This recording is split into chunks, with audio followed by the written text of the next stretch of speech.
बिस्मिल्लाहिर्रहमानिर्रहीम। अस्सलाम वालेकुम। आज हम लोग एक पास पेपर का क्वेश्चन अटेम्प्ट करने लगे हैं which is Numan engineering limited के नाम से। स्प्रिंग 2024 में ये सवाल एग्जामिन हुआ था डिसीजन मेकिंग के लिए, और एक अच्छा कॉम्प्रिहेंसिव सवाल है जिसको आप लोग ट्राई कर सकते हैं। ठीक है, डिसीजन मेकिंग का ये अच्छा सवाल है। चलें, सबसे पहले हम लोग अपनी रिक्वायरमेंट पढ़ते हैं। रिक्वायरमेंट है हमारी, determine whether new should accept the order for supply of LTM78 या नहीं। सर, एक प्रोडक्ट हो गया हमारे पास, पता चल रहा है हमें कुछ सवाल की हिंट से। वो क्या है कि LTM78 और न्यू कंपनी का नाम होगा। तो क्या इन लोगों को इस प्रोडक्ट का एक ऑर्डर एक्सेप्ट करना चाहिए या नहीं करना चाहिए। तो जब भी ये सवाल आता है तो मैं क्या देखूंगा, मेरे जहन में कुछ बातें आनी चाहिए। मेरे जहन में कुछ बातें क्या आएंगी कि इस नई प्रोडक्ट से क्या क्या बेनिफिट्स आ रहे हैं,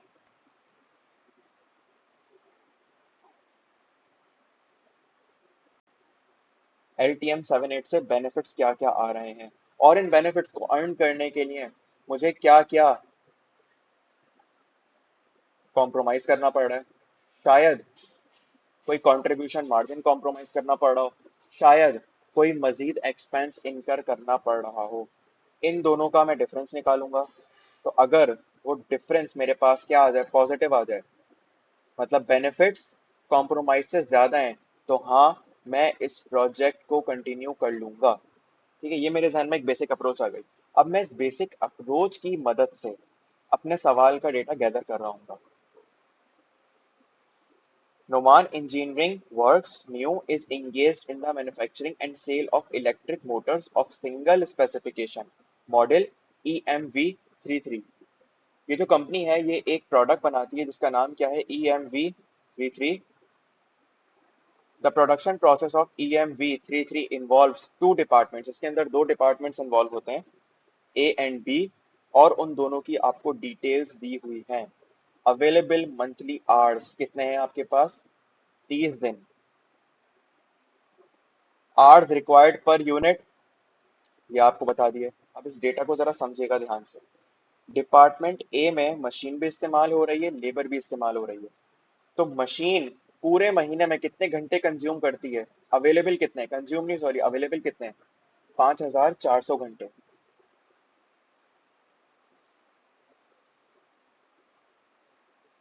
5400 घंटे मेरे पास अवेलेबल है।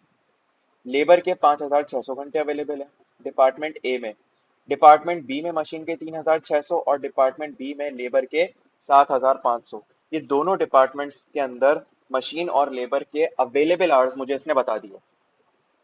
लेकिन सर, अब मेरा एक सवाल क्या है, डिपार्टमेंट ए में per hour, department A per hour, per unit कितना कंज्यूम करता है। मैंने वो देख लिया। वो मैंने कैसे देखा, सर मुझे सवाल नहीं बता दिया, वरना मुझे ढूंढना पड़ता कहीं से। तो मुझे सवाल ने बताया कि आवर्स रिक्वायर्ड पर यूनिट। एक यूनिट बनाने के लिए, कौन सा यूनिट, EMV33 की बात कर रहा है। EMV33 का एक यूनिट बनाने के लिए डिपार्टमेंट ए के इतने घंटे लगते हैं मशीन में, डिपार्टमेंट ए के लेबर में इतने घंटे लगते हैं। फिर ये डिपार्टमेंट बी में चला जाता है तो मशीन के इतने घंटे लगते हैं और लेबर के इतने घंटे लगते हैं। प्रोसेस कॉस्टिंग थोड़ी सी जहन में आ रही हो शायद हमारे, कि डिपार्टमेंट ए में जा रही है एक प्रोडक्ट, फिर डिपार्टमेंट बी में जा रही है और दोनों जगहों से कुछ कॉस्ट लेकर बाहर निकल रही है। ठीक है, यहाँ तक डेटा समझ में आया। अब उसने मुझे आगे बताया EMV33 के कुछ नंबर्स। सर, इसकी सेल्स प्राइस है 60,000 रुपए। Cost of production material department A में इतना कंज्यूम होता है, बी में इतना कंज्यूम होता है। लेबर, अगर गालिबन ये मुझे देखने से ऐसा लग रहा है कि पर यूनिट है, और बिल्कुल इसने लिखकर भी दिया हुआ है मुझे, ये रहा रुपीस पर यूनिट। ये कुछ चीजें आपको समझना जरूरी है। लेबर, लेबर की डिपार्टमेंट ए में इतने रुपए कंज्यूम हो रहे हैं और डिपार्टमेंट बी में इतने रुपए कंज्यूम हो रहे हैं। तो क्या आप लोग मुझे ये बता सकते हैं, अभी मैं जस्ट डिस्कशन कर रहा हूँ, कि डिपार्टमेंट ए में जो लेबर इस्तेमाल हो रहा है उसका रेट क्या है। डिपार्टमेंट ए में जो लेबर इस्तेमाल हो रहा है उसका रेट क्या है, कैसे निकालेंगे। सर, वो रेट हम ऐसे निकालेंगे कि 2100 ये टोटल खर्चा हुआ है, और डिपार्टमेंट ए में लेबर आर कितने कंज्यूम होते हैं, 7। तो अगर मैं 2100 को डिवाइड कर दूं 7 से, तो 300 रुपये मेरे पास आ रहे होंगे। और सिमिलरली 3200 को अगर डिवाइड कर दूं 10 से, तो 320 रुपये मेरे पास इसके आर्स इसका रेट आ रहा होगा। सही है। फिक्स्ड ओवरहेड्स 600 रुपये और 900 रुपये।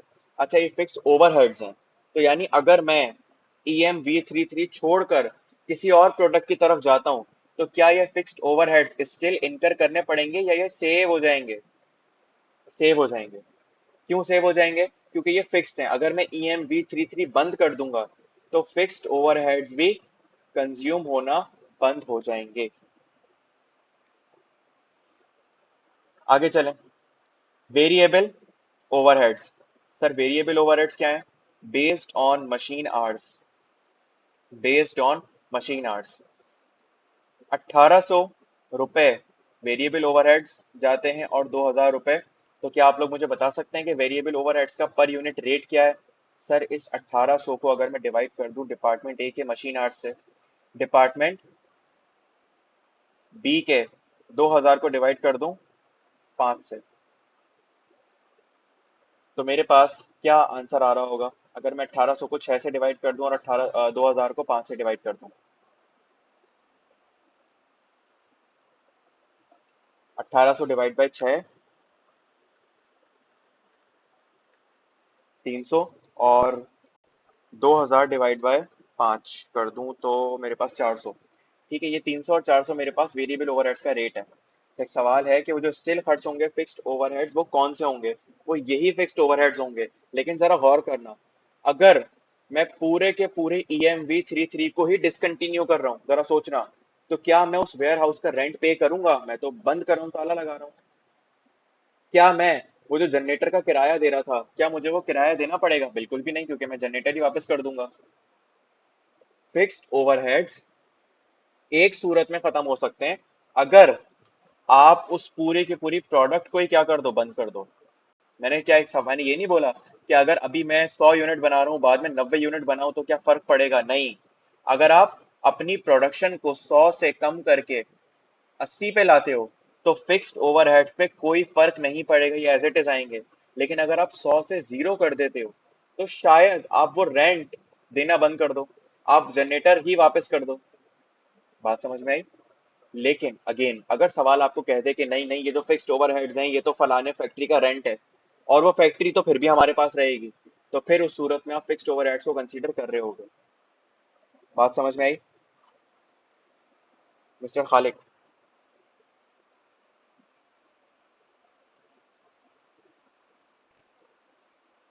Perfect.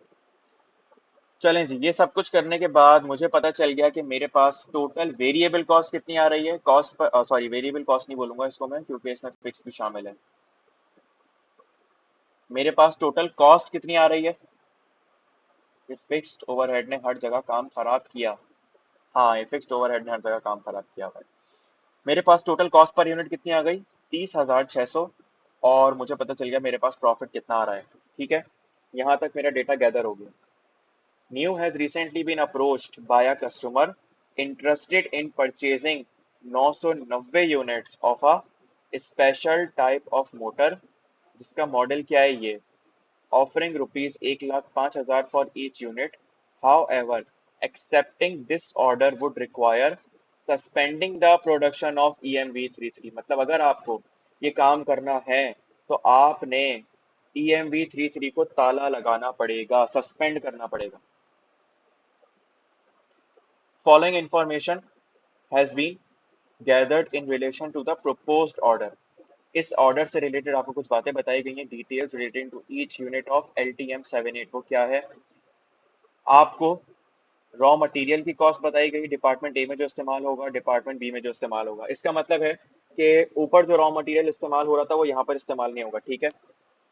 Machine hours per unit आपको बता दिए गए कितने कंज्यूम होंगे, लेबर आवर्स आपको बता दिए गए कितने कंज्यूम हो रहे होंगे। The setup time required to prepare for production of LTM78 is 3 days. Another 2 days would be required to revert back to the production of EMV33 33। अभी क्या बोल रहा है, जरा समझिएगा इस बात को। सर हुआ ये, अगर मैं आज इरादा करता हूँ ना, अगर मैं इस पॉइंट पर इरादा करता हूँ कि मैं LTM 78 बनाऊंगा, तो मुझे 3 दिन का टाइम चाहिए। मुझे 3 दिन का टाइम चाहिए किस चीज के लिए, सेटअप करने के लिए। और फिर मैं यहाँ पर प्रोडक्शन शुरू कर दूंगा। यहाँ समझे प्रोडक्शन खत्म हुई, जब प्रोडक्शन खत्म होगी तो सफाई करने में, मशीन हटाकर दूसरी लाने में मुझे मजीद 2 दिन का टाइम लग जाएगा। तो मैंने जो इस प्रोडक्ट की वजह से कॉन्सेप्चुअली सोचना, डिसीजन मेकिंग, मैंने इस LTM 78 की वजह से जितना कंट्रीब्यूशन लूज किया, वो सिर्फ LTM 78 की वजह से EMV 33 का कंट्रीब्यूशन लूज किया, वो सिर्फ इस ड्यूरेशन का लूज किया, या बल्कि शुरू से लेकर आखिर तक सारा लूज किया? जवाब,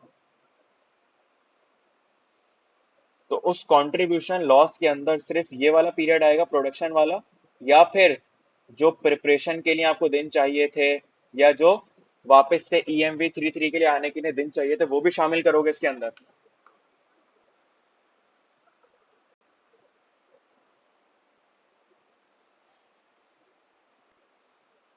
यस क्या होता है? पूरा शामिल करेंगे या सिर्फ प्रोडक्शन वाला शामिल करेंगे? पूरा शामिल करेंगे sir. Good. Labour is not allowed to work overtime. ओहो, लेबर को ओवर टाइम अलाउड नहीं है, क्या बोल रहे हैं ये? इस जुमले का मतलब समझा दे मुझे। Labour is not allowed to work overtime. Decision making पढ़े हुए बच्चे बता सकते हैं कुछ तो। लेबर को ओवर टाइम अलाउड नहीं है, क्या मतलब है इस बात का? लेबर को ओवर टाइम अलाउड नहीं है, इस बात का मतलब क्या है? Limiting factor, very good. बस ये सुनना चाह रहा था, वसूल हो गई यहाँ पर डिसीजन मेकिंग की क्लास। यहाँ पर ये क्या है? ये यहाँ पर लिमिटिंग फैक्टर बन जाता है। क्यों? क्योंकि हमें अलाउड ही नहीं है कि हम उनसे ओवर टाइम काम करवा सकें। तो इनके जितने आवर्स अवेलेबल हैं, उतने ही आवर्स हम यूज कर सकते हैं। सर कितने आवर्स अवेलेबल हैं ये तो पता ही नहीं है, ऊपर आपको सारा डेटा उसने दिया हुआ है। आगे चलो।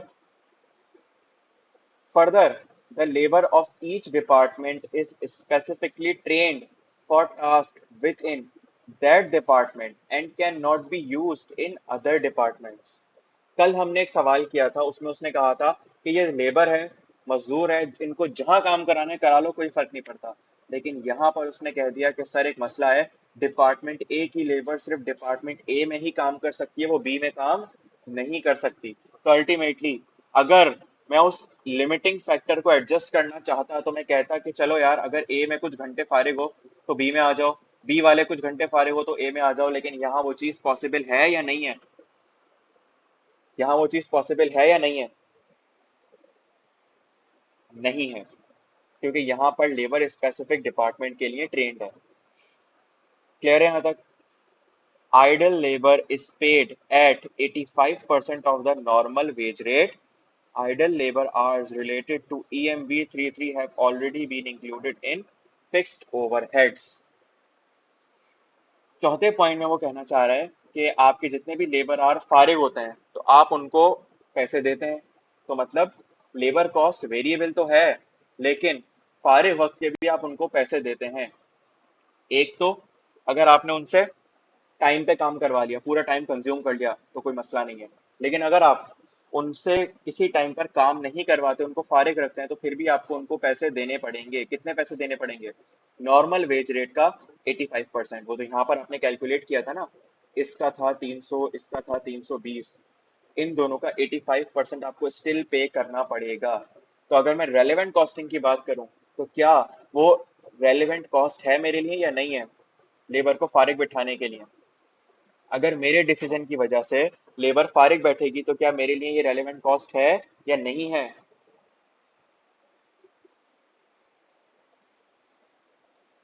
जवाब जवाब जवाब।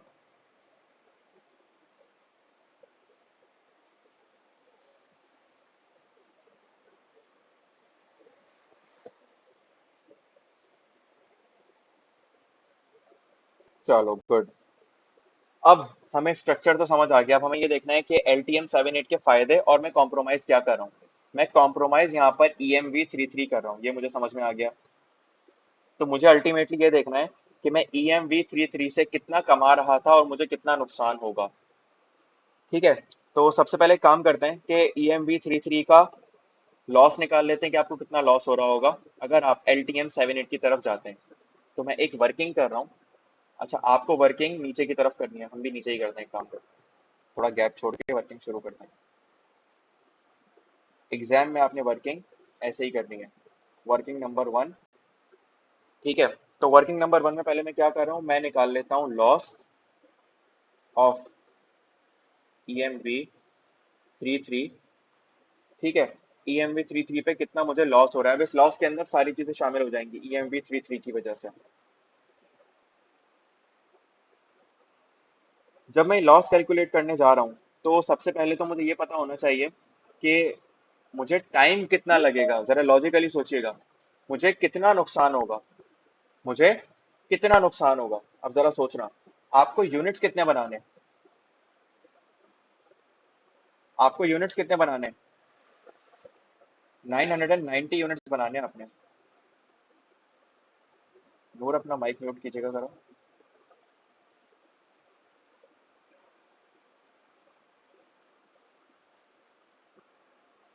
आपने कितने यूनिट्स बनाने हैं, आपने 990 यूनिट्स बनाने हैं LTM78 को।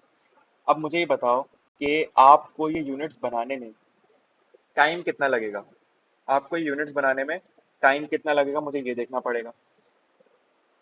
सही है, सबसे पहले मैं बात कर रहा हूँ EMV33 के लॉस की, मैं बात कर रहा हूँ EMV33 के लॉस की।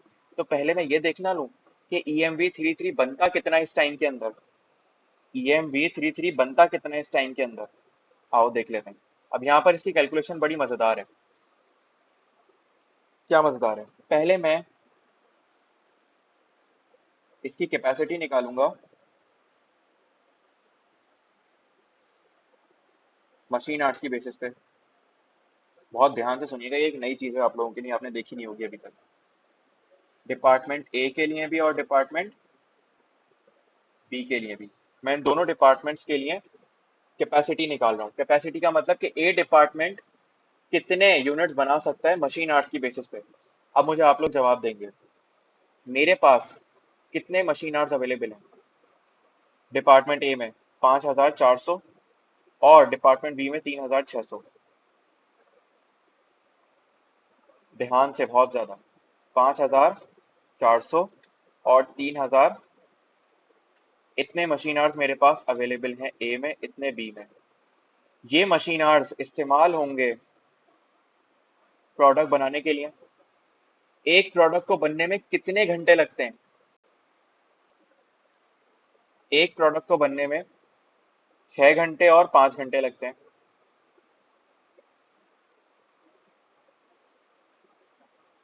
इन दोनों का आंसर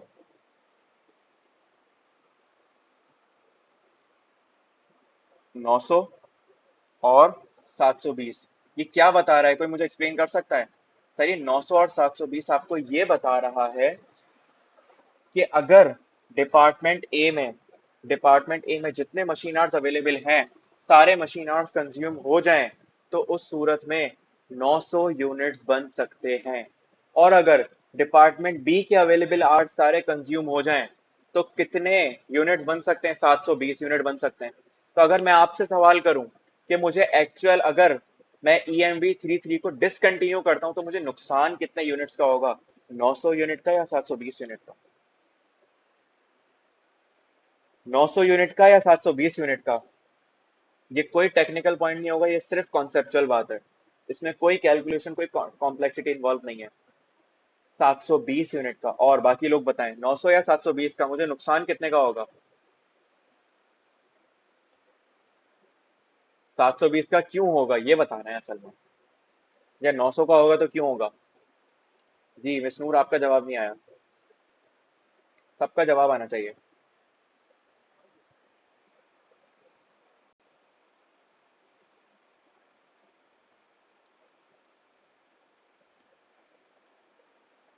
900 का या 720 का।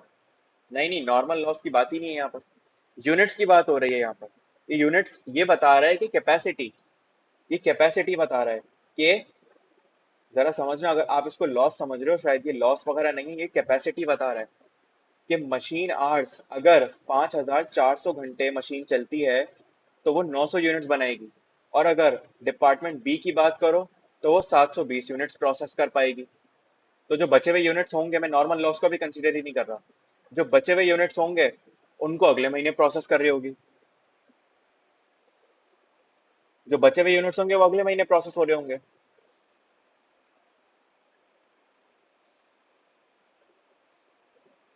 सिर्फ 900 यूनिट्स बी में जाएंगे एंड उससे 720 बनेंगे, बिल्कुल यही वाला सवाल है मेरा। तो अब मेरा सवाल है कि आपके लिए रेलेवेंट कौन से यूनिट्स हैं, 900 या 720? कितने यूनिट्स आपके लिए कॉम्प्रोमाइज हो रहे होंगे, 900 या 720? जी नूर, अभी तक जवाब नहीं आया आपका। 720, गुड। अब ये 720 क्यों कहा आपने? 720 इस वजह से कहा, देखो 900 यूनिट बी में तो गए लेकिन कंप्लीट हुए, कंप्लीट नहीं हुए तो क्या कंट्रीब्यूशन अर्न होगा उस पे? नहीं होगा।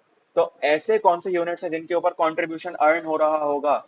720 यूनिट्स के ऊपर कंट्रीब्यूशन अर्न हो रहा होगा जो कंप्लीट होकर बाहर निकलेंगे।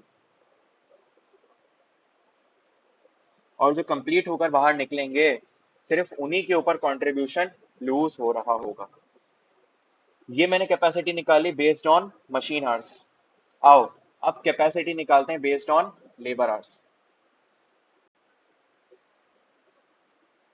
क्योंकि जाहिर है सिर्फ मशीन आवर्स को कंसीडर नहीं करना, अब लेबर आवर्स को भी देखोगे आप।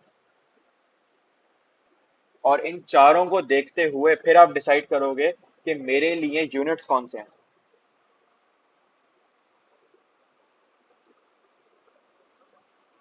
डिपार्टमेंट ए में 5600 घंटे और बी में 7500 घंटे।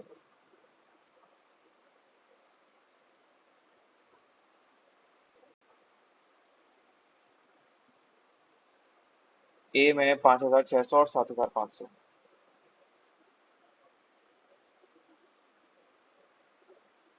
5600 घंटे और 7500 घंटे।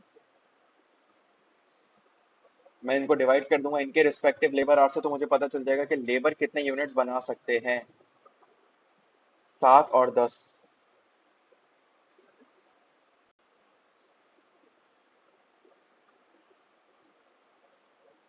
आंसर्स 800 और 750।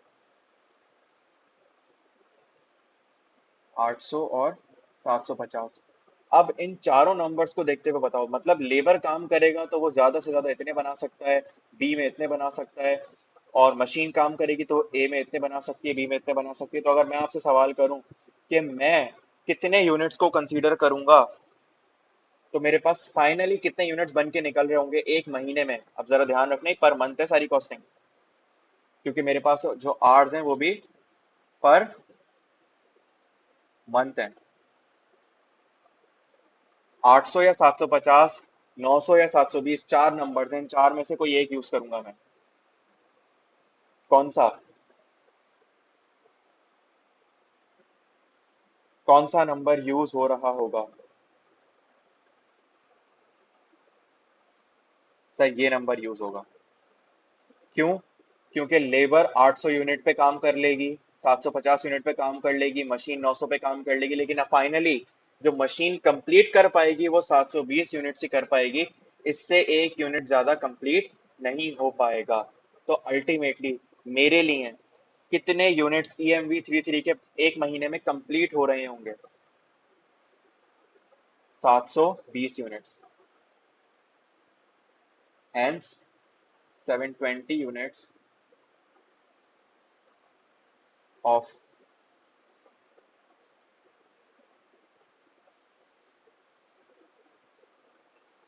EMV33 will be completed. Therefore,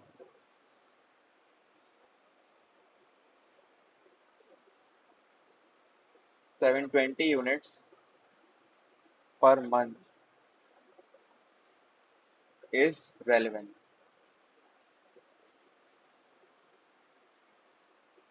अच्छा जी, एक सवाल हमारे पास कि ये कहाँ लिखा है कि मशीन एंड करेगी। मशीन एंड नहीं करेगी, लेबर एंड करेगा। मुझे एक बात बताओ, मशीन 720 यूनिट प्रोसेस करेगी, लेबर 750 पे काम कैसे करेगा? मशीन 720 यूनिट्स प्रोसेस करेगी, लेकिन लेबर 750 पे काम कैसे करेगा? जब मशीन ने 720 पे काम किया है, मशीन ने 720 पे काम कर लिया और करके आगे भेज दिया फॉर सपोज, तो मेरा सवाल तो एंड पे ये होगा सिर्फ और सिर्फ कि ए और बी से बाहर कितने यूनिट्स निकल रहे हैं। आप मुझे ये बताओ सिर्फ, अगर मैं सवाल करूं आउटपुट कितना होगा इसका मैक्सिमम, इसका मैक्सिमम आउटपुट कितना हो सकता है?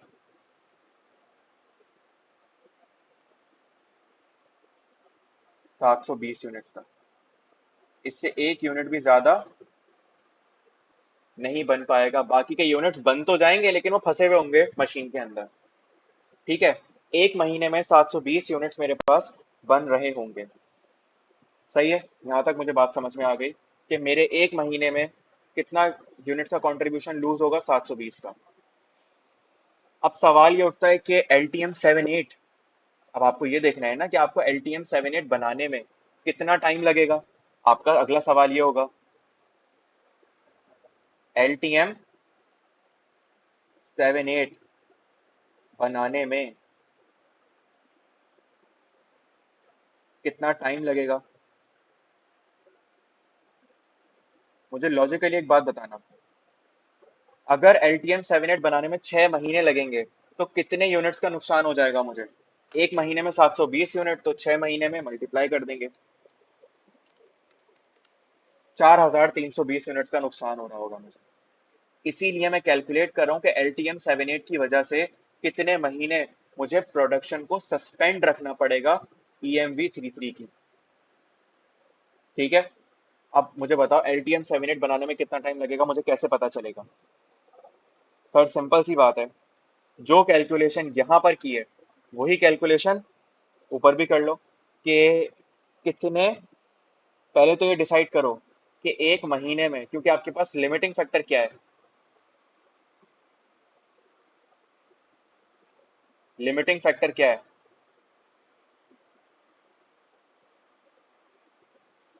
Labour hours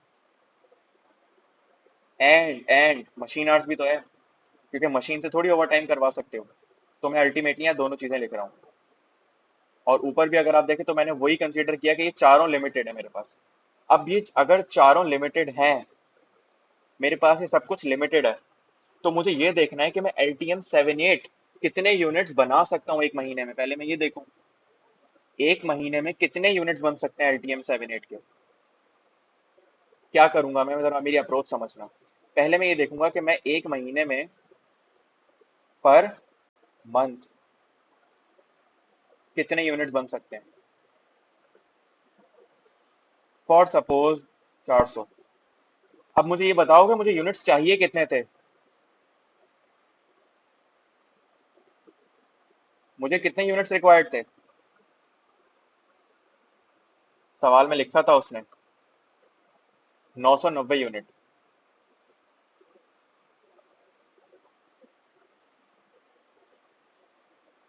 per month 400 unit बनते हैं, 990 यूनिट बनाने कितने महीनों का टाइम रिक्वायर्ड है, कैसे पता चलेगा?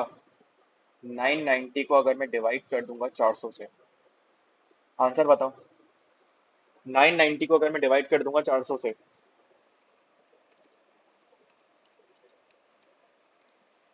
2.475 मंथ्स लगेंगे अगर इनको मल्टीप्लाई कर दोगे 30 से। ये जस्ट समझाने के लिए बात है कि मैं ये अप्रोच क्यों फॉलो कर रहा हूँ, ताकि आपको पता चले कि मैं क्यों फाइंड कर रहा हूँ कि मुझे कितने यूनिट्स बना पाऊंगा। 74 डेज का काम है मेरा, तो 74 डेज अगर एल टी एम 78 में लगेंगे, तो अल्टीमेटली इतने दिनों के लिए ई एम वी 33 की प्रोडक्शन क्या रहेगी, सस्पेंड रहेगी। ये रीजन है जो मैं इतनी मेहनत कर रहा हूँ, क्योंकि मेरे पास और कोई तरीका है नहीं फिलहाल जहन में। ठीक है, बात समझ में आई?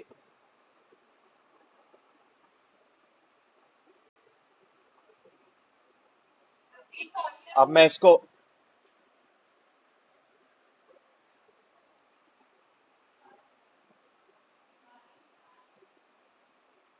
यहाँ से इरेज कर रहा हूँ।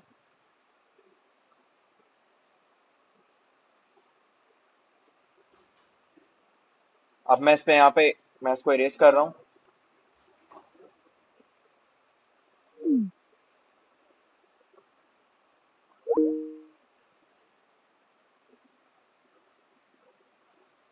ठीक है, अब मुझे यहाँ तक पता चल गया कि 720 यूनिट्स में पर मंथ EMV33 के बन रहे होंगे। तो अब मेरा सवाल था कि मैं LTM 7/8 के कितने यूनिट्स बनाऊं। LTM 7/8 के यूनिट्स कितने रिक्वायर्ड हैं? 900 यूनिट्स, 990 यूनिट्स रिक्वायर्ड है ऑफ LTM 7/8 के। लेकिन ये यूनिट्स बनने में कितना टाइम लगेगा?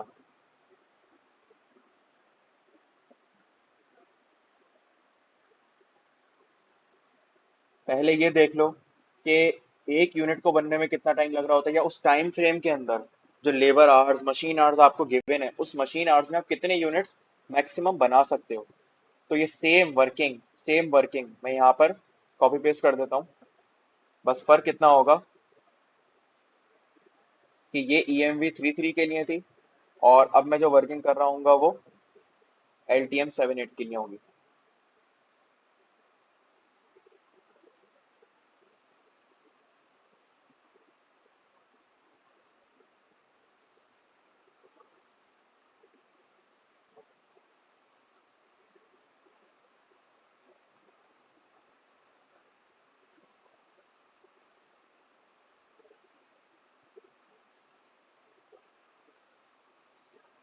सही है।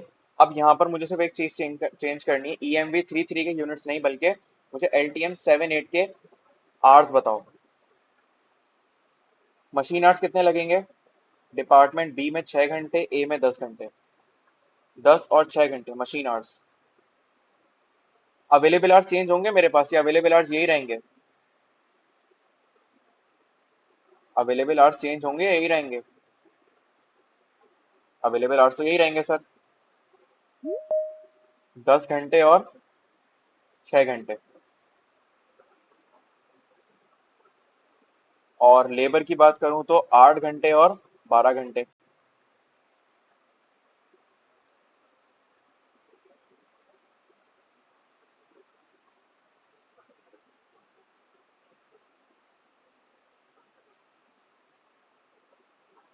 गलत जगह चेंजिंग करिए, यहाँ पर करिए। 10 घंटे और 6 घंटे, इस चीज का ख्याल रखिएगा कि चेंजिंग कहाँ कर रहे हैं, कहाँ पर क्या चीज रखना है। 10 घंटे और 6 घंटे। और लेबर आवर्स की बात करूं तो 8 घंटे और 12 घंटे। ये मेरे पास LTM के लिए रिक्वायर्ड आवर्स थे। LTM रिक्वायर्ड, LTM की कैपेसिटी।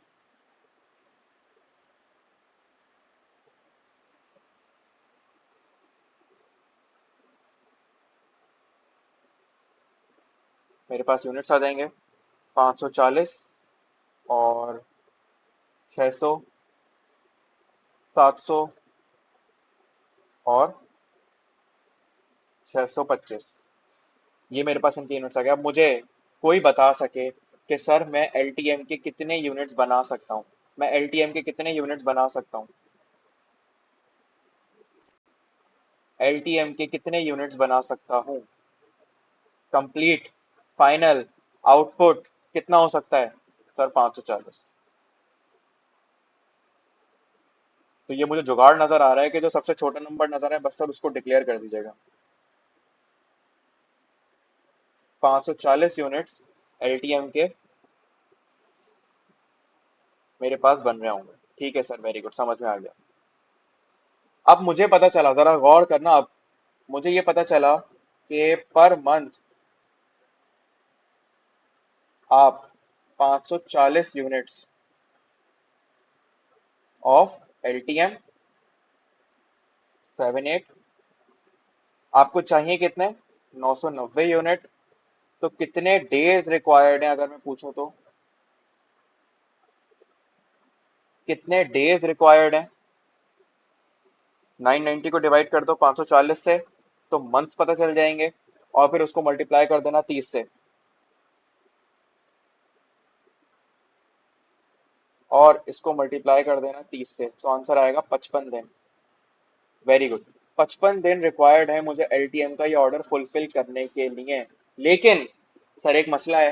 वो मसला ये है कि 55 दिन के अलावा भी उसने मुझे कुछ बात बताई थी, कुछ याद आ रहा है मुझे थोड़ा बहुत, कि सर कुछ इसके लिए तैयारी शैयारी करनी पड़ेगी, 3 दिन का टाइम लगेगा और 2 दिन मुझे इसको फारिग करने के बाद लगेंगे। तो क्या मैं कह सकता हूँ 60 दिन का टाइम है टोटल,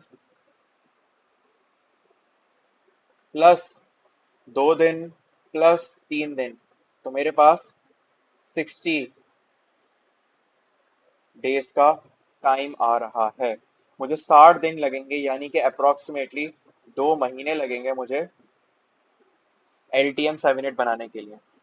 तो EMV33 का कितना कंट्रीब्यूशन लूज होगा सर? इस 2 महीने का कंट्रीब्यूशन EMV33 का लूज हो रहा होगा। EMV थ्री थ्री के EMV33 के यूनिट्स बन कितने रहे थे पर मंथ? एक महीने में EMV33 के कितने यूनिट्स बन रहे थे? 720। ऊपर निकाला था हमने, ये रहा। एक महीने में 720 यूनिट जाया और होंगे हमारे, और हमें इसको जाया करना पड़ेगा 2 महीनों के लिए। तो आंसर क्या आएगा? 1440। मैंने आपको पहले दिन एक बात बताई थी, डिसीजन मेकिंग का कॉन्सेप्ट मुश्किल नहीं है, एग्जामिनर कैलकुलेशन में उलझाएगा। अब आज इसने आपको मशीन आर्ट लेबर आर्ट में उलझा के रख दिया। 1440 यूनिट्स आपके पास बेसिकली जाया होंगे। अब मुझे ये बता दो कि इनका कंट्रीब्यूशन कितना होगा। तो पहले इसको हाईलाइट कर लूं ताकि मुझे याद रहे।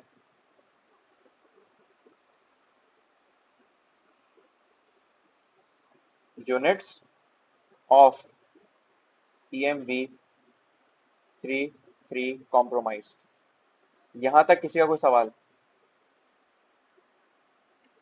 यहां तक किसी का कोई सवाल?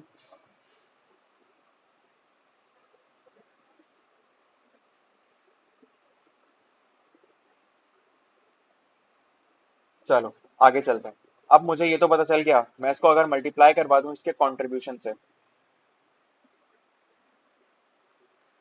कंट्रीब्यूशन सवाल में गिवन होगा। सर दो तरीके हैं, या तो सेलिंग प्राइस में से आप वेरिएबल कॉस्ट माइनस करते चले जाएं तो भी कंट्रीब्यूशन आ सकता है। दूसरा तरीका है प्रॉफिट। प्रॉफिट है आपके पास कितना? 29,400 का। अगर मैं इसके अंदर ऐड करवा दूं, अगर मैं इसके अंदर ऐड करवा दूं फिक्स्ड ओवरहेड्स, तो मेरे पास क्या आ जाएगा? कंट्रीब्यूशन मार्जिन आ जाएगा। लेकिन जरा सुनिएगा, जो थोड़ी देर पहले हमारी बहस हुई थी फिक्स्ड ओवरहेड्स के ऊपर, यहाँ पर इसने मुझे कोई ऐसी बात बोली कि आपकी ये प्रोडक्ट बंद करने की वजह से, ये प्रोडक्ट बंद करने की वजह से वो फैक्ट्री बंद हो जाएगी, या रेंट देना बंद कर दोगे, या जनरेटर का किराया देना बंद कर दोगे? इसने ऐसी कोई बात करी यहाँ पर? इसने यहाँ पर ऐसी कोई बात करी कि मेरे इस डिसीजन की वजह से फैक्ट्री बंद करनी पड़ेगी, मेरे इस डिसीजन की वजह से जनरेटर को बंद करना पड़ेगा, ऐसी कोई बात करी इसने? जवाब चाहिए मुझे सबका। अगर इसने ऐसी कोई बात नहीं करी तो क्या मैं खुद से अज्यूम करूंगा कि ये फिक्स कॉस्ट बच जाएगी?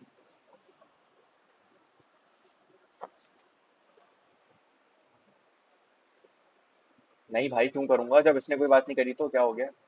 फिक्स कॉस्ट कैसे बचेगी? अगर मुझे सवाल बोलता, मैंने जो बात आपसे की थी थोड़ी देर पहले, मैंने आपको एक सोचने का तरीका बताया है कि ये चीज भी हो सकती है, इसका मतलब ये नहीं है कि आप अपनी मर्जी से अज्यूम करेंगे चीजें।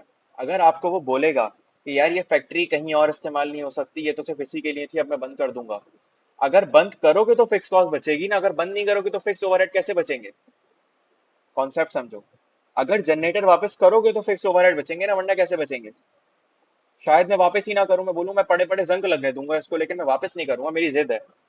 तो फिर कैसे बचेंगे फिक्स ओवरहेड? कॉन्सेप्ट समझो। क्लियर है?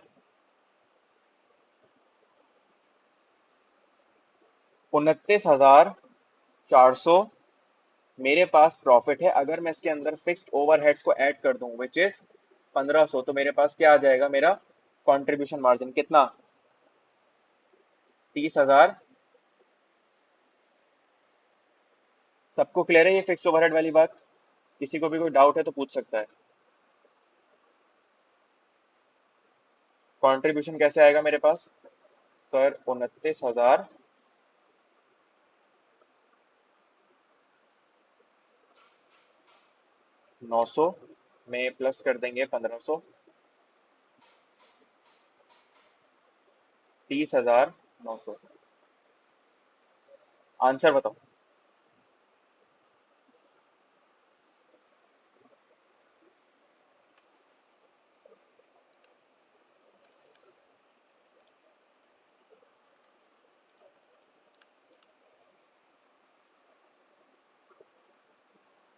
29,400 है। कहाँ है भाई? अच्छा यहाँ पर। कोई बात नहीं, हमने फाइनल वैल्यू सही लिखी है। चलो आंसर बताओ। 44,496 एंड 1000, यही आ रहा है मेरे पास।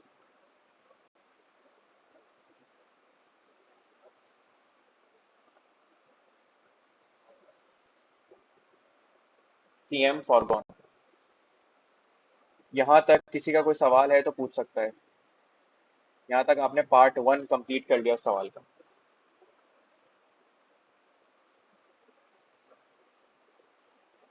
मैं सवाल के मेन पेज पे आया और मैंने यहाँ पर लिखा CM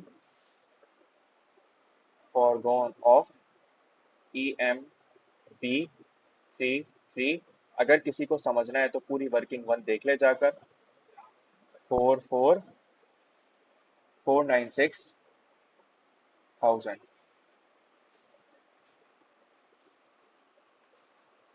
इतना कंट्रीब्यूशन मेरा जाया होगा। चलो जी, ये समझ में आ गया। अब अगला स्टेप, मुझे कंट्रीब्यूशन जाया होता हुआ पता चल गया कितना कंट्रीब्यूशन जाया होगा। अब मैं ये देख लेता हूँ। सबसे मुश्किल काम यहाँ पर यही था। यहाँ तक किसी का कोई सवाल है तो मुझसे पूछ ले अभी भी, फिर मैं आगे मूव कर रहा हूँ।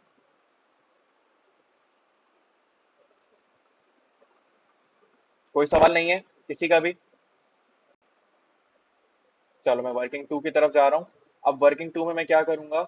मैं बेनिफिट्स फ्रॉम LTM 78, मुझे LTM 78 की वजह से फायदे क्या क्या हो रहे हैं। तो LTM 78 की वजह से अगर आपको फायदा देखना है, तो आपको दो चीजें चाहिए। एक, उसकी selling price minus variable cost, तो आपको पता चल जाएगा कंट्रीब्यूशन मार्जिन। इसको आप मल्टीप्लाई करवा देंगे यूनिट से। तो अब मुझे इसमें से कौन सी फिगर मिसिंग नजर आ रही है, मुझे बता सकते हो? सेलिंग प्राइस इसने मुझे सवाल में दी है, ठीक है। यूनिट्स इसने मुझे बता दिए 990। तो अब मेरे लिए सबसे बड़ा मसला है वेरिएबल कॉस्ट आइडेंटिफाई करनी है मुझे, कि कितनी वेरिएबल कॉस्ट लग रही होगी LTM 78 के ऊपर। चलो इस वेरिएबल कॉस्ट की वर्किंग कर लेते हैं। अब वेरिएबल कॉस्ट की वर्किंग है। इसने मुझे वेरिएबल कॉस्ट से रिलेटेड क्या क्या डेटा दिया है। इसने कहा है कि डिपार्टमेंट ए में कुछ लगेगी, बी में कुछ लगेंगे, कुछ मशीन आवर्स, कुछ लेबर आवर्स। चलो ठीक है, मैं इसका इस्तेमाल करके कैलकुलेट करता हूँ, कोशिश करता हूँ। पहले आसान चीज, ए डिपार्टमेंट, बी डिपार्टमेंट, इन दोनों डिपार्टमेंट्स में रॉ मटेरियल कितना लगेगा? सवाल में गिवन है 20,000 और 10,000, ऐसा ही है। 20,000 और 10,000 सवाल में गिवन है। अगला मसला, cost of labour. Labour cost लगेगी मेरे पास। अब लेबर कॉस्ट किस हिसाब से लगेगी, आओ देख लेते हैं। आप लोगों ने थोड़ी देर पहले सवाल पढ़ते हुए लेबर का रेट निकाला था, ए डिपार्टमेंट और बी डिपार्टमेंट का। ए का रेट क्या निकाला था आपने? किसी को याद है? ए का रेट निकाला था हमने, कैसे निकाला था वो देख लेते हैं। आपने कहा था सर 2,100 रुपए। कैसे 2,100 आए? आपने कहा सर ये वाले 2,100 रुपए, इसको मैं डिवाइड कर दूंगा जो लेबर के पैसे हैं डिपार्टमेंट ए में, लेबर के जो 7 घंटे वसूल हो रहे हैं। तो 2,100 डिवाइड बाय 7 करके आया था। एग्जाम में पेपर में थोड़ी वर्किंग करोगे, यहाँ पे करोगे ना, डिवाइड बाय 7। और ऐसे ही बी की वर्किंग भी मुझे बता दो। बी में लगे थे कोई 3,000, कितने घंटे थे? 3,200। 3,200 घंटे डिवाइड बाय 10।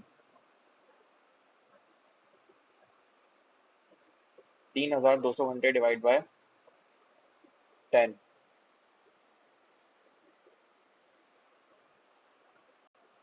तो आपको पता चल जाएगा कि 300 रुपये और 320 रुपये। अब मुझे एक बात बताना, ए डिपार्टमेंट में अगर मैं LTM-78 को पकाता हूँ तो मुझे कितना टाइम लगेगा? मुझे कितना टाइम लगेगा? 8 घंटे ए डिपार्टमेंट में, 12 घंटे बी डिपार्टमेंट में। बस नंबर्स को यहाँ प्लॉट कर दो। 8 घंटे ए डिपार्टमेंट में, 12 घंटे बी डिपार्टमेंट में। आंसर 2400 और 3,840। चलो जी, लेबर वाला मसला हल हो गया। अच्छा, और कौन सी कॉस्ट थी मेरे पास? सर मुझे वेरिएबल ओवरहेड्स थे।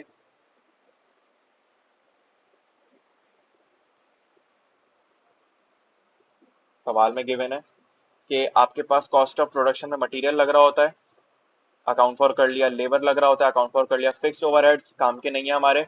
वेरिएबल ओवरहेड्स, अगर फिक्स्ड ओवरहेड्स के हवाले से कोई बात करता है एडिशनल, बोलता कि मशीन लेनी पड़ेगी, बोलता कि सुपरवाइजर हायर करना पड़ेगा, तो मैं सोचता। इसने कुछ नहीं बोला, मैं अज्यूम नहीं कर रहा कुछ अपनी मर्जी से। वेरिएबल ओवरहेड्स मशीन आवर्स की बेसिस पर कैलकुलेट होते हैं, तो इनका भी कोई ना कोई रेट होगा, रेट निकाल लेते हैं। कैसे? 1800 और 2000, इनको आप डिवाइड करवा देंगे इनके रेट से। 1800 को डिवाइड करवाओगे डिपार्टमेंट ए के 6 से, और 2000 को डिवाइड कराओगे डिपार्टमेंट बी के 5 से। क्लियर है यहाँ तक? 1800 को डिवाइड कराओगे 6 से,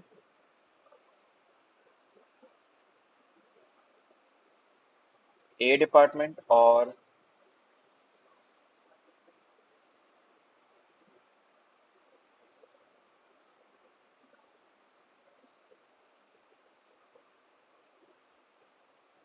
2000 को डिवाइड कराओगे 5 से, तो मेरे पास इसके भी रेट आ जाएंगे, 300 और 400। अब सवाल, क्योंकि वेरिएबल ओवरहेड्स की एलोकेशन हम करते हैं मशीन आवर्स की बेसिस पे, मतलब हम वेरिएबल ओवरहेड्स को कंज्यूम मशीन आवर्स की बेसिस पे करते हैं, ये एलोकेशन नहीं है, ये कंजम्पशन है।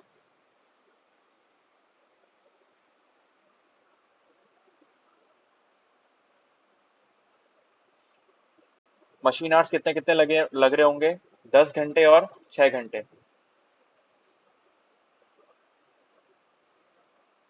मल्टीप्लाई करा दो 10 घंटे से और 6 घंटे से, बताओ क्या आंसर आ रहा है?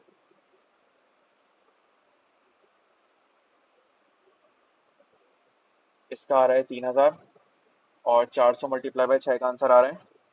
शादर साहब गायब हो गए, खालिक साहब हाजिर हैं या नहीं? हम सब हाजिर हैं यहाँ पे या नहीं? अच्छा, इसके अलावा और कोई कॉस्ट है वेरिएबल मेरे पास? नहीं, मेरे पास और कोई वेरिएबल कॉस्ट नहीं है, बस मुझे इन सबका सम कर दो। इन सबका सम जब आप करेंगे तो 20,000 प्लस 2400 प्लस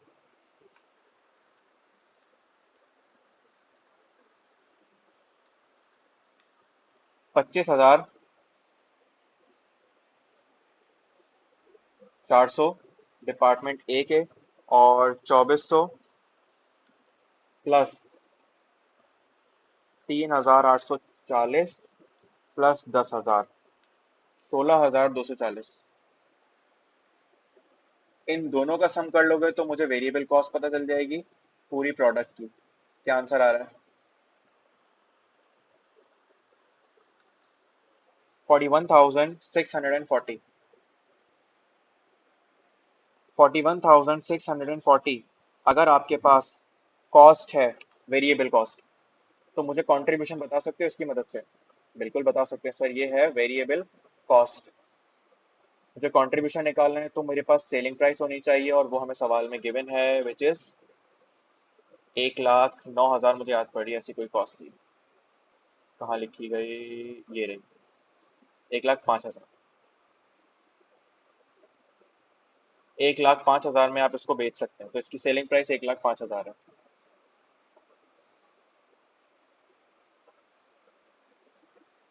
1,05,000 रुपये वेरिएबल कॉस्ट 41,640 माइनस कर दूंगा तो मुझे कंट्रीब्यूशन पता चल जाएगा कितना कितना आ रहा है।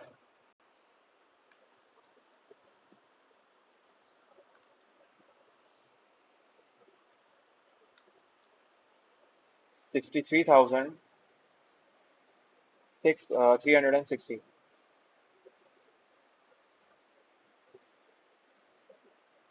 और यूनिट्स कितने हैं? 990।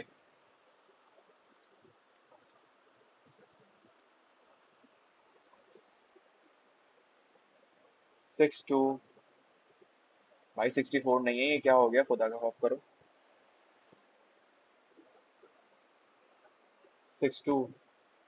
ये कोई वो थोड़ी है, थाउजेंड्स में है भाई। कर मत देना इसको गलती ऐसी। ये मेरे पास कंट्रीब्यूशन अर्न आ जाएगा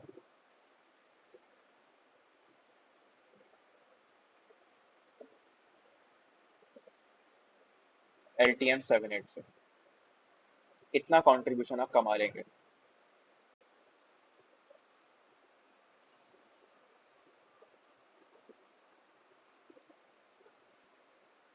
चलो इसको भी यहाँ पे रख दो। CM अर्न फ्रॉम LTM 78 कितना? 62,726,400। चलें जी, हो गया हमारा काम। नहीं सर, एक काम रहता है। एक काम वो रहता है कि उसने मुझे एक बात बताई थी आइडल लेबर आर्ट्स के हवाले से, कि अगर कुछ फारिग लेबर बैठी होती है तो हम उसको पैसे दे रहे होते हैं। तो अगर मैं LTM 78 की वजह से कुछ लेबर फारिग बिठाऊंगा, अगर मैं LTM 78 की वजह से कोई लेबर फारिग बिठाऊंगा तो उसको मुझे पैसे देने पड़ेंगे। और वो पैसे क्यों देने पड़ेंगे? क्योंकि आप उनको फारिग बिठा रहे हैं। किस वजह से? डिसीजन की वजह से। तो ये मेरे लिए एक अदद रेलिवेंट कॉस्ट है। आओ इस कॉस्ट को भी अकाउंट फॉर कर लेते हैं। चेक कर लेते हैं पहले क्या कोई फारिग बैठ भी रहे नहीं बैठ रहे।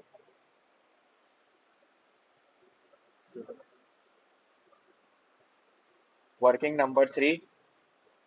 पहले मैं चेक करता हूँ क्या मेरे पास कोई आइडल लेबर आवर्स आ भी रहे हैं या नहीं आ रहे।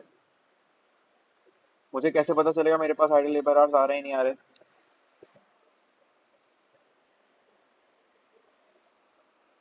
पहले मैं ये चेक कर लेता हूँ पहले मैं ये चेक कर लेता हूँ कि अगर आप EMV 33 बनाते अगर आप EMV 33 बनाते तो आपके कितने लेबर आवर्स कंज्यूम होते? लॉजिकली समझना। मैं अवेलेबल से कंपेयर नहीं कर रहा यहाँ पर। क्यों नहीं कर रहा उसका रीजन मैं आखिर में दूंगा, चाहिए मुझे 2 मिनट देना। EMV 33 के लिए लेबर आवर्स कितने यूज होते हैं? अभी मत सोचना कि मैं अवेलेबल से कंपेयर क्यों नहीं कर रहा, मैं इसका जवाब आपको दे के जाऊंगा। ठीक है। अभी सिर्फ ये सोचो कि मैं EMV 33 बनाते हुए कितने लेबर आवर्स कंज्यूम करूंगा, A डिपार्टमेंट में और B डिपार्टमेंट में। सही है। इसके लिए पहले ये याद करो यूनिट्स कितने बनाए थे। 1440 पूरे 2 महीने के एक साथ निकाल लो, मसला नहीं है। 1440 यूनिट्स।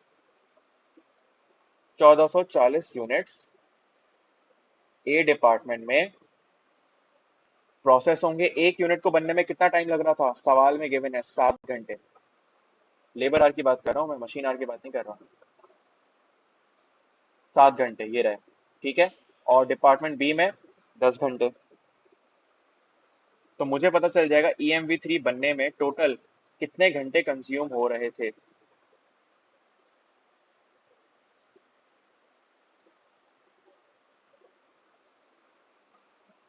10,080 घंटे और 14,000। यहां तक किसी का कोई सवाल? EMV 33 में इतने लेबर आवर्स कंज्यूम हो रहे थे। अब मैं ये देख लेता हूँ कि LTM 78 के लिए लेबर आवर्स कितने रिक्वायर्ड हैं।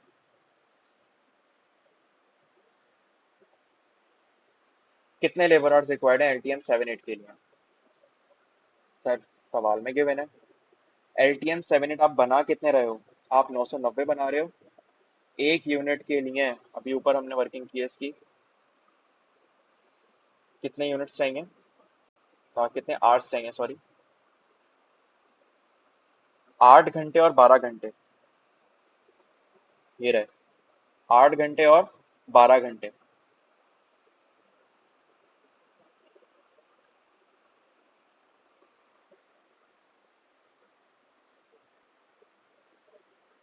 8 घंटे और 12 घंटे, इन दोनों का आंसर निकालो। 7,920। अगर वर्किंग में वो गलती हुई ना बच्चों तो बताऊंगा। 11,880। ठीक है जी, ये मेरे पास आ गए कितने घंटे मैं कंज्यूम कर रहा हूँ। तो अब मुझे ये बता सकते हो इतने कंज्यूम हो रहे थे पहले और अब इतने हो रहे हैं, तो कितने आइडल फारिग बैठी हुई है लेबर, कितने घंटे, इन दोनों का डिफरेंस। 10,080 माइनस 7,920, 2,160। और अगर यहाँ पर बात करो तो 2,520।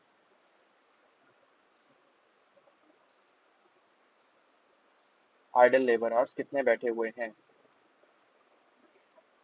अब जब मेरी लेबर इतने घंटे फारिग बैठेगी, इतने घंटे फारिग बैठेगी, तो मुझे इनको पैसे देने पड़ेंगे कितने, रेट निकाल लेते हैं। जब इनका रेट निकालने की बात आई तो ए डिपार्टमेंट का रेट अलग है, बी डिपार्टमेंट का रेट अलग है। ए डिपार्टमेंट में जो रेट यूज हो रहा था 300 था नॉर्मली, और बी डिपार्टमेंट में 320। ये मैं बहुत दफा पीछे निकाल चुका हूँ, इसीलिए मैं दोबारा इसकी वर्किंग नहीं दिखा रहा हूँ। इस 300 का 85% पे करूंगा और 320 का भी 85%। सवाल में लिखा हुआ है, दिखा देता हूँ ये वाली बात। आप लेबर को पे करते हैं 85% के ऊपर, क्लियर है। और इस नंबर को मल्टीप्लाई कर दोगे ए के 8 से जो फारिग बैठे थे और 2,520, तो आपको पता चल जाएगा कि आप कितने कितना पे कर रहे हो।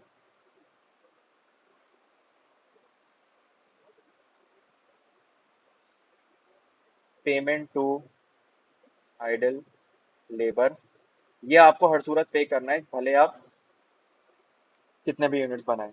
हाँ, यूनिट्स कम कर देंगे आप मजीद तो फारिग लेबर और बढ़ जाएगी, तो और पेमेंट कर रहे होंगे आप लोग। तो 5,000, सॉरी, 550, 800 एंड 685, 440।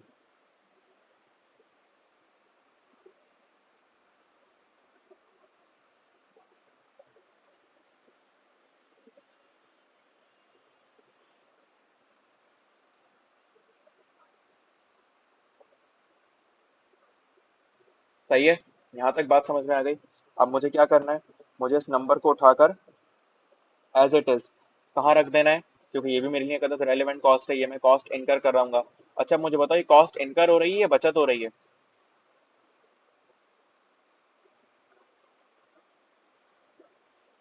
तो अल्टीमेटली नेगेटिव दिखानी पड़ेगी मुझे कि ये भी मुझे नुकसान होगा। तो increase in idle labour hours, working 3 से उठा लेना है इसको, और यहाँ पर टोटल कर लेता हूँ मैं जस्ट इनका।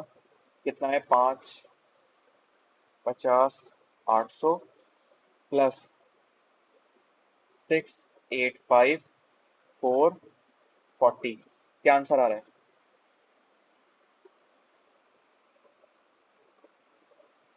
1, 2, 3, 6, 240 नेगेटिव। अब इन तीनों को अकाउंट्स और करके बताओ कि मुझे ये प्रोजेक्ट करना चाहिए नहीं करना चाहिए। सर आंसर आ रहा है आपके पास 16,994 और 160।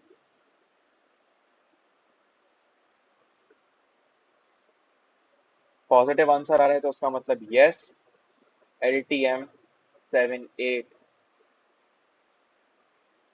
Should be considered. इस एक जुमले के लिए आपने इतनी मेहनत करी, इस एक जुमले के लिए आपने इतनी मेहनत करी है। अब एक बात पहले मैं आपको क्लियर कर दूं, फिर आप लोगों के सवाल है मैं उसके जवाब दूंगा। पहले एक बात क्लियर कर दूं और वो ये है कि मैंने यहाँ पर कंपैरिजन अवेलेबल लेबर आवर्स से क्यों नहीं किया बल्कि EMV 33 के लेबर आवर्स से क्यों किया, पहले मैं आपको इसका जवाब दूं। इसका जवाब इस सवाल में मौजूद है और वो सवाल पढ़ना चाहूँ। Idle labour hours related to, जरा समझना, EMV 33 have already been included in the fixed overheads. क्या मतलब है कि अवेलेबल, सपोज करो मेरे पास थे 1000 घंटे, मैं एक एग्जाम्पल के थ्रू समझा रहा हूँ, और EMV 33 कंज्यूम कर रही थी 800 घंटे। तो EMV 33 बनाते हुए मैं ऑलरेडी कितने लेबर आवर्स आइडल तौर पे पे कर रहा था? 200। तो जब मैं ये 200 घंटे के पैसे ऑलरेडी दे रहा था, तो LTM 78 बनने की वजह से, LTM 78 बनने की वजह से इन 200 आवर्स को मैं रेलेवेंट कॉस्ट नहीं मानूंगा, क्योंकि ये तो मैं पहले भी इनकर कर रहा था। बल्कि मैं कहां से कंपेयर करूंगा? मैं कंपेयर करूंगा कि EMV 33 बनते हुए आप 800 घंटे पे कर रहे थे, अब LTM 78 बनने की वजह से आप कितने पे करोगे? 600 घंटे। तो मेरे लिए रेलेवेंट, 600 नहीं, इसको 500 कर दो ताकि नंबर अलग अलग नजर आए। 500 घंटे मेरे लिए यहाँ पर रेलेवेंट कितने आवर्स होंगे? 300 आवर्स। बात समझ में आई? खालिक, शाजिर, नूर, सब बताओ, ये वाली बात समझ में आई कि मैंने यहाँ पर जो डिफरेंस है वो EMV 33 से लेकर LTM 78 पे लिया, बल्कि अवेलेबल से नहीं लिया, इसी वजह से, क्योंकि वो मेरे लिए रेलिवेंट बात नहीं है। और सवाल ने मुझे ये वाली बात बता दी कि इस कॉस्ट को आप ऑलरेडी फिक्स कॉस्ट में ले चुके हैं, इसके लिए आपको सोचने की जरूरत नहीं है। ये जो 200 घंटे हैं, ये मैंने एग्जाम्पल के थ्रू समझाई है बात, एक और दफा रिपीट कर देता हूँ। सर, हुआ ये कि मेरे पास अवेलेबल, अज्यूम करिएगा, ये मैं एग्जाम्पल दे रहा हूँ, ये सवाल का डेटा नहीं है। मेरे पास अवेलेबल आवर्स हैं 1000 घंटे, और EMV 33 जब आप बनाते हो ना, तो आपको इनकर करने पड़ते हैं 800 घंटे। तो आपके पास फारिग लेबर कितने घंटे अवेलेबल है? 200 घंटे। तो सर इस सूरत में इस 200 घंटे के लिए आपको पैसे देने पड़ेंगे। ये तो आप पहले भी दे रहे थे जब आप EMV 33 बना रहे थे, क्योंकि EMV 33 बनते हुए भी 200 घंटे आपके जाया हो रहे थे और आप उस 200 घंटे के पैसे पे कर रहे थे। तो ये मेरे लिए कोई रेलेवेंट कॉस्ट नहीं है।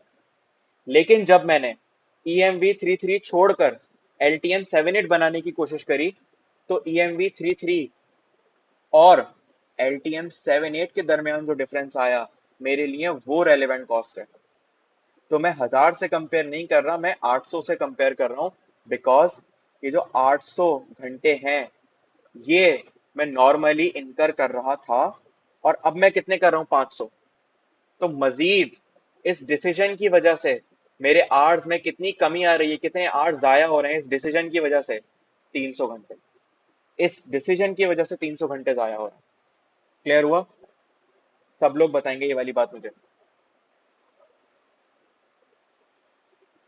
जी, खालिक एंड शाजिर, आप लोग भी। सबको क्लियर हुई? अब इस सवाल के अंदर कोई भी सवाल है तो आप लोग पूछ सकते हैं। यहाँ पर ये सवाल कंप्लीट होता है और ये सवाल करने के बाद आपको 10 नंबर मिल जाएंगे, मुबारक हो। 1 घंटा लगा हमें सवाल को करने में और 1 घंटे बाद 10 नंबर। मैं मानता हूँ कि ये इनजस्टिफाइड है, अनजस्टिफाइड है, सॉरी। इस सवाल के लिए 10 नंबर बहुत कम है, ज्यादा होने चाहिए। आई कैप वालों को बिल्कुल शर्म नहीं आई, उन्होंने बड़े फखर से आपको बोला 10 नंबर ये लो। मुझे भी ऐसा लगता है कि इस सवाल के लिए 10 नंबर इनसफिशिएंट है, क्योंकि इस सवाल को अ, इतनी जल्दी करना पॉसिबल नहीं है। नहीं, ऐसा ऐसी गलती मत कीजिएगा कि आप पेपर में अटेम्प्ट ना करेंगे सवाल। अटेम्प्ट जरूर करना है इस तरह के सवाल को, लेकिन लेकिन इसको अटेम्प्ट करने का तरीका ये होगा कि आप इसको शुरू में नहीं करेंगे कभी भी, आप इसको आखिर में करेंगे। मैं आपको तरीका बता रहा हूँ कि आप कैसे करेंगे। आप इस सवाल को कभी भी शुरू में नहीं करेंगे। आप शुरू में हमेशा वो सवाल करेंगे जहां पर वर्किंग ज्यादा हो रही होगी और सोचना ज्यादा नहीं पड़े। आप वेरिएंसेस हो गया या प्रोसेस कॉस्टिंग, इस तरह के सवाल आप पहले कर दो, ताकि आपकी वर्किंग ज्यादा से ज्यादा हो जाए और नंबर मिलते जाएं। इसे कहते हैं मार्क्स गेनिंग टेक्निक। पहले आप मार्क्स गेन कर लो अपने पूरे पेपर में से। जब आपने मार्क्स गेन कर लिए और आपने तकरीबन जितना पेपर आता था सब कर लिया, अब डिसीजन मेकिंग जैसा सवाल आप कह रहे हो यार, अब सोचना पड़ेगा। अब इस सवाल को उठाना है आपने, और इस सवाल में पता है क्या करना है? इस सवाल में आपने वर्किंग्स कर देनी है सबसे पहले तो। जैसे मैं आपके सामने ही करता गया, कंट्रीब्यूशन निकाल ली या लेबर आर्ट्स की वर्किंग। अब देखो, ये लेबर आर्ट्स की वर्किंग में सोचना नहीं है आपको। क्यों नहीं सोचना? बिकॉज द रीजन इज, यहाँ पर ही जितनी भी वर्किंग की, ये तो सब प्रोसेस वाली या लेबर कॉस्टिंग, ये सारी बातें आ रही हैं यहाँ पर। तो ये वर्किंग तो मैं वहां से करता चला जाऊंगा। डिसीजन क्या लेना है वो बाद में देखेंगे। वर्किंग करते चले जाओ, वर्किंग वन कर दो, वर्किंग टू कर दो, कितना टाइम लगना चाहिए, कितना टाइम लगेगा, कितना कंट्रीब्यूशन लूज हो रहा है, ये सारी वर्किंग्स करके उसके सामने रख दो। अगर आखिर में टाइम बचे, थोड़ा सा सोच लेना, जो समझ में आए वो डिसीजन दे देना। ये मैं एग्जाम पॉइंट ऑफ व्यू से बता रहा हूँ, क्योंकि वहां पे टाइम प्रेशर होता है। इसका मतलब ये नहीं है कि अभी भी छोड़ दो इस सवाल को। अभी इस सवाल को आपने दोबारा से करना है, और जो इसके अलावा मैंने तीसरा क्वेश्चन का है वो भी अटेम्प्ट करना है।